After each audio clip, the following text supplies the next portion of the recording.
పోయినేసుకేస్తున్నాములో మీ అందరికి వందనాలు. దేవుడి స్తోత్రం. దేవుడు మాట్లాడిందాం కూసేపు. ఒకసారి యేసు ప్రభు కానాన్లో వివాహం అయింది. వివాహం అయితే ఆ వివాహానికి యేసు ప్రభు శిష్యులు పిలవబడ్డారన్నమాట. మరియమ్మ అందరూ ఉన్నారన్నమాట.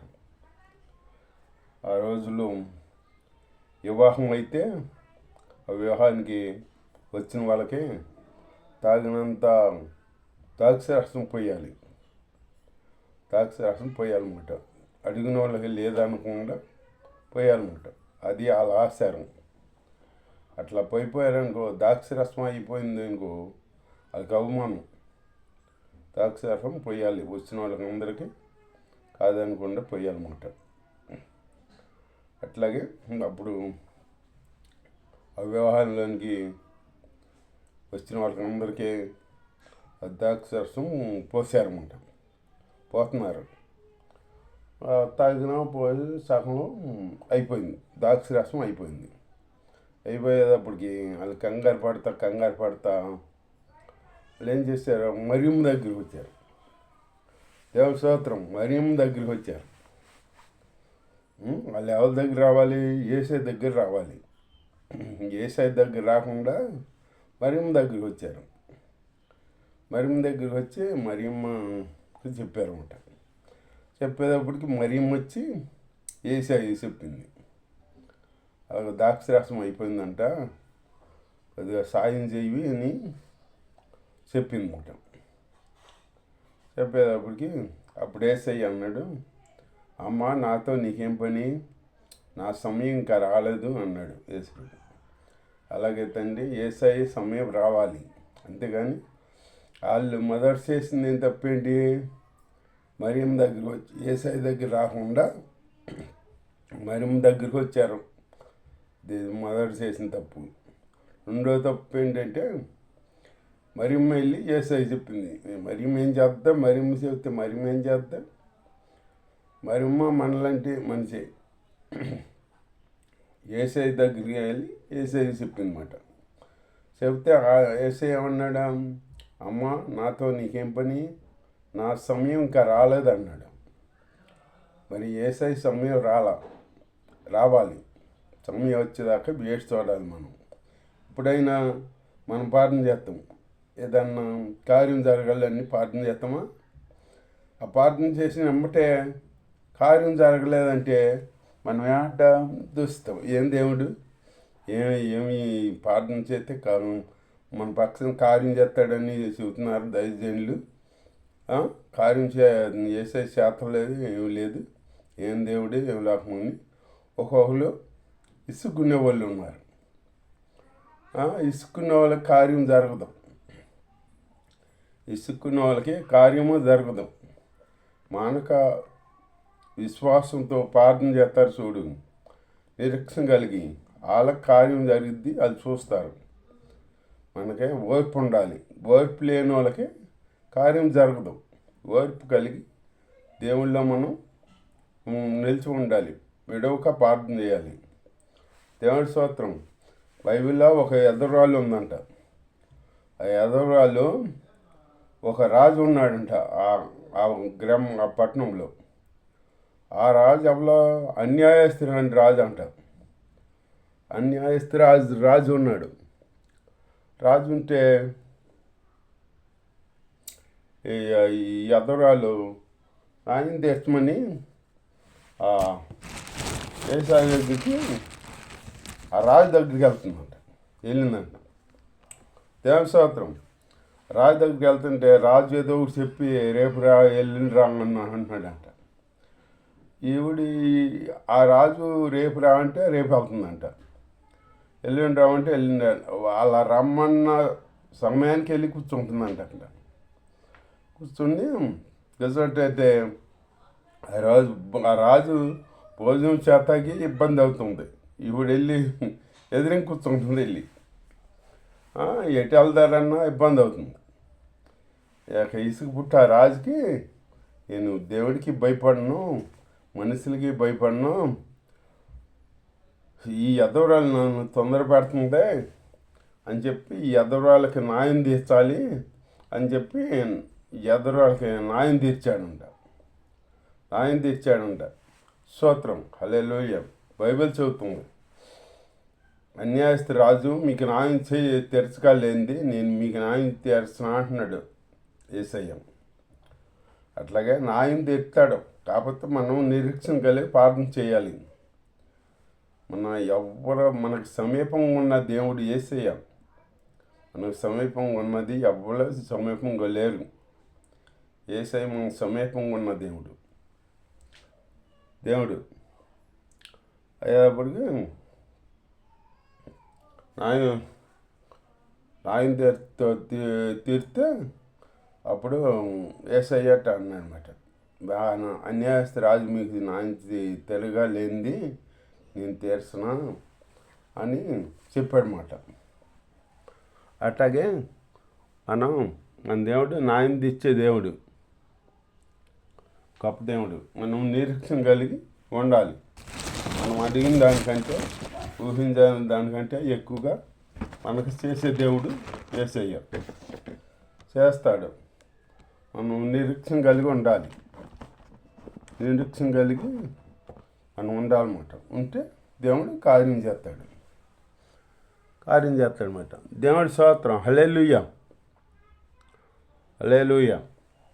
కార్యం చేస్తాడన్నమాట. అట్లాగే ఇక్కడ నిరీక్షణ కలిగి ఉన్నప్పుడు అప్పుడు వీళ్ళు వచ్చి యేసయ్యను అడిగినప్పుడు యేసయ్య 6 రాతి బండలు అక్కడ ఉంచబడి అంట. అటు నిండా అంచుల వరకు నీళ్ళు నింపమన్నాడు యేసయ్య. అంచుల వరకు నీళ్ళు నింపండి అన్నాడు అంట. అంచుల వరకు నీళ్ళు నింపారు. నింపితే అవి ఇప్పుడు తీసుకెళ్ళి వడ్డించండి అన్నాడు శిష్యుల్ని. వాళ్ళు మాట్లాడకుండా తీసుకెళ్ళి ముంచి వడ్డించారన్నమాట. మనమైతే ఏమంటాం, పోసింది రాతి బండలో నీళ్ళు, ఆ నీళ్ళు తీసుకెళ్ళి వడ్డించమంటాం ఏంటి యేసయ్య, నీకు మైండ్ లేదా అన్నాడు అంటాం మనమైతే. మనం అట్టా అయితే ఎన్నో సార్లు చెబుతాం, అలా అని అంటాం. అది అట్ట అనలా. యేసయ్య ఇప్పుడు మాట ప్రకారం వాళ్ళు తీసుకెళ్ళి అక్కడ ముంచుకెళ్ళి వడ్డించారన్నమాట. వడ్డించేటప్పటికి ఆ ద్రాక్షరసం తాగినోళ్ళు ఏమన్నారో తెలుసా, మొదట మంచి ద్రాక్షరసం పోసారో, మరి ఈ చివరిలో కూడా మంచి ద్రాక్షరసమే పోసారో, ఎవరన్నా అయితే మొదటిలో మంచి రసం పోసి మత్తులో ఉన్నంగా జబ్బు రసం పోతారు, నీవు మొదట మంచిదే పోసావు, చివరిలో ఇప్పుడు మంచిదే పోసావు అని పెళ్ళికొడుకుని మెచ్చుకున్నారన్నమాట. యేసయ్య మన అందుంటే మనల్ని మెచ్చుకుంటారు. మెచ్చుకునే జీవితం మన పక్షాన దేవుడు కార్యం చేస్తాడనమాట.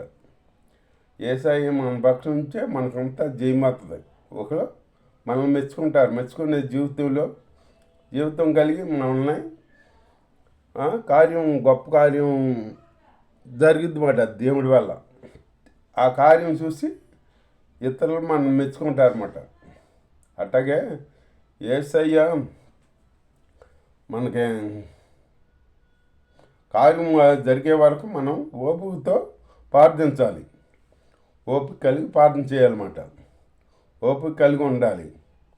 ఓపిక కలిగి లేకపోతే మనం కార్యం చూడలేము.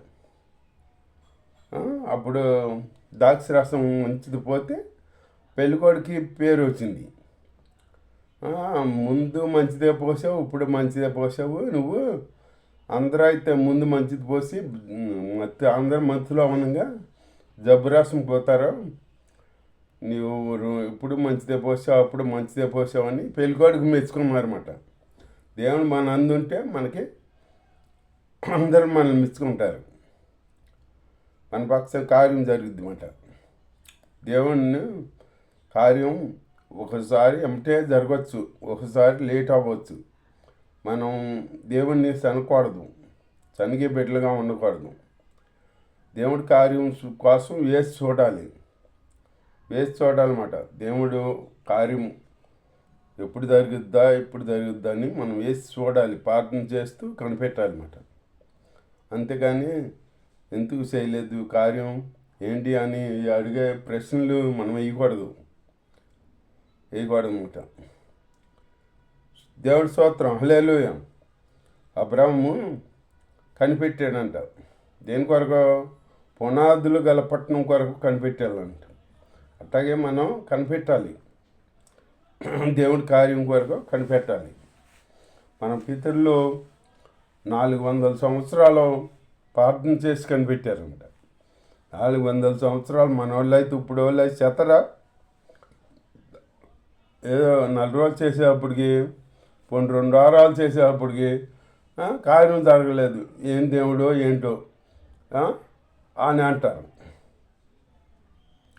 వాళ్ళు ఎంత 400 సంవత్సరాలు మొరపెట్టారని ఉంది బైబిల్లో. అప్పుడు దేవుడు ఆలకించి కార్యం చేశాడనమాట. అల్పక్షాన్ని మోసేని ఎన్నుకుని ఆమె ఇడిపిస్తాకి ఎన్నుకున్నాడు అనమాట దేవుడు. అలాగే మన పక్షాన్ని దేవుడు కార్యం చేస్తాడు. దేవుడి కార్యం ఆలస్యమే కాకపోతే కార్యాల మట్టుకి అనుకోని కార్యం జరిగిస్తాడు దేవుడు. మనం చిన్నదే అడుగుతాం, దేవుడు చిన్నది ఇవ్వడం, పెద్దది ఇస్తాడు. మనం చిన్న సైకిల్ అడిగామనుకో, ఆయన మోటార్ సైకిల్ ఇస్తాడు. మనం చిన్న కారు అడిగామనుకో, ఆయన పెద్ద కారు స్టీల్ కారు ఇస్తాడు అన్నమాట. అట్లాగే మనకి ఆయన కార్యాలు గొప్ప కార్యాలు చేస్తాడు. కాకపోతే మనం వేసి ఉండాలి, నిరీక్షణ కలిగి ఉండాలి. ఏబుకు జబ్బు వచ్చింది. జబ్బు వస్తే భార్య ఏబు ఏమనలేదు కానీ నిరీక్షణ కలిగి ఉన్నాడు. కానీ ఆ భార్య అక్కడ ఏముందా, ఇంత జబ్బు వచ్చి ఇంత బాధపడుతూ దేవుడు అంటావేంటి, దేవుడు దూషించి సావు అని భార్య చెప్పింది అన్నమాట. అప్పుడు దేవుడు మురుకురాళ్ళలాగా మాట్లాడమాకు, నువ్వు దేవుడి కార్యాలు పొందుకుంటే కాదు, మనం ఆశీర్వాదం పొందుకుంటే కాదు, శ్రమల కాడ అనుభవించాలి అని అంటాడు ఏబు. అప్పుడు దేవుడి స్తోత్రం, హల్లెలూయా. అట్లాగే దేవుడి ఆశీర్వాదాలు పొందుకుంటాం కాదు, శ్రమలో కాడ అనుభవించాలని మనకు ఉండాలి. దేవుడి ఆశీర్వాదం వచ్చిందనుకో, దేవుడు ఆశీర్వదించేసాడనుకో, ఇక చర్చికి రారు కొందరుంటే. ఓ దైవజండి అంటగా అడిగాడంట ఒక ఆవిడని. కాబట్టి ఆవిడ సాగు బతుకులో ఉండగా చర్చికి వచ్చిందంట. వస్తే పాపం అట్లాగే 1 ఇడ్లీ 2 ఇడ్లీ అట్లా తిని కోలుకుందంట. ఎట్లా కొట్టి కోలుకుందంట. కోలుకుని మంచి శక్తి వచ్చేసిందంట.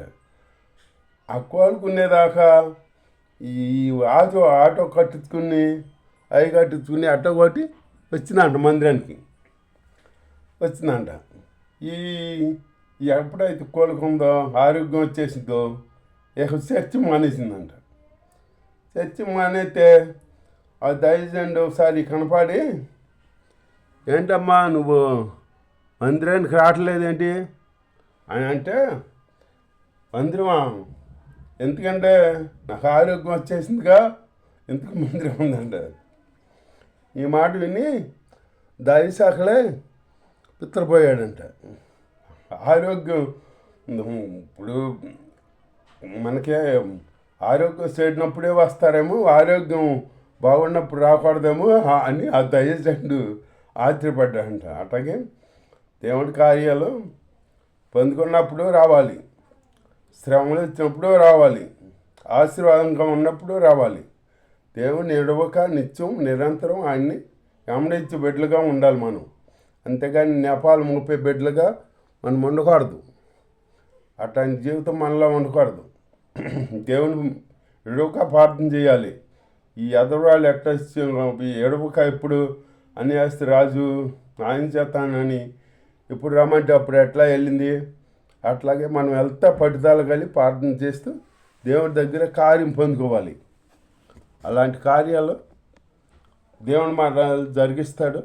మనం నిరీక్షణ కలిగి ఆ కార్యాలు పొందుకునే బిడ్డలుగా ఉండం. దేవునికి ఈ వాక్యం దీవించిన ఆమె.